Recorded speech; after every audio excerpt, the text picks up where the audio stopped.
കാര്യമില്ലടാ. ദേ വന്നടാ, ദേ വന്നല്ല, നോക്കടാ, ദേ ലവ് ചിഹ്നം വന്നേക്കണ്ട. ഞാൻ പറഞ്ഞില്ലേ. ഇപ്പൊ എങ്ങനെയുണ്ട്? വെറുതെ തമ്പൊന്നും ഇട്ടിട്ട് കാര്യമില്ല, നമ്മള് സംസാരിക്കണം അവരോട്, അപ്പോഴേ അടുപ്പം വരുള്ളൂ.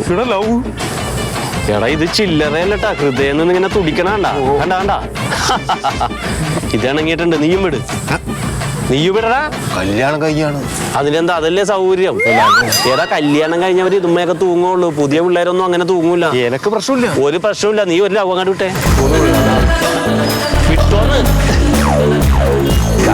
ചെല്ലട്ടെ അങ്ങോട്ട് പോട്ടെ. ഒരു നോക്കിക്കോ, കണ്ട അവള് കണ്ടിട്ടുണ്ട്.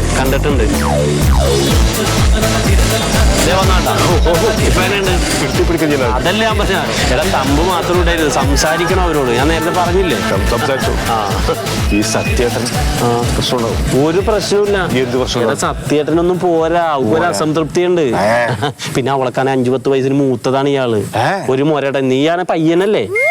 അപ്പൊ നീ ഇനി ഒരു കാര്യം കൂടി നീ ചെയ്യണം. ഇവളെപ്പ റീലിട്ടാലും സൂപ്പർന്ന് എഴുതിയിട്ട് ലവ് ചിഹ്നം അങ്ങാട് ഇടണം. ഞാനിടും എല്ലാ റീലിനും, എല്ലാ സമയത്തും. തിരിച്ച് ഇങ്ങാട് ലവ് ചിഹ്നോണ് വരണമെങ്കിൽ നീ ഉറപ്പിച്ചോ, മണ്ടു നിനക്കുള്ളതാണ്. ഞാൻ ഇടക്കിടക്കിട്ടോളാം. കുഞ്ഞിമോനെ, ഇത് ചെറിയ കളിയല്ലട്ടാ, ഇത് ചെറിയ കളിയല്ല. ആരോടും അവൾ അങ്ങനെ ചെയ്യാത്ത ആളാണ്. അപ്പൊ നീ അത് കൃത്യമായിട്ട് മെസ്സേജ് മാത്രമല്ല, നേരിട്ട് കണ്ട് സംസാരിക്കാനും നീ ശ്രമിക്കണം. എന്റെ പൊന്നു, നല്ല കഴിവുള്ളവളാണ് അവള്.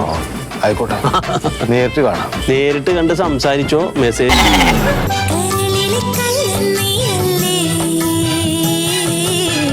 പിണങ്ങാൻ എന്താണ് എന്താണ് എന്താണ്, മയങ്ങാൻ എന്താണ് എന്താണ് എന്താണ്.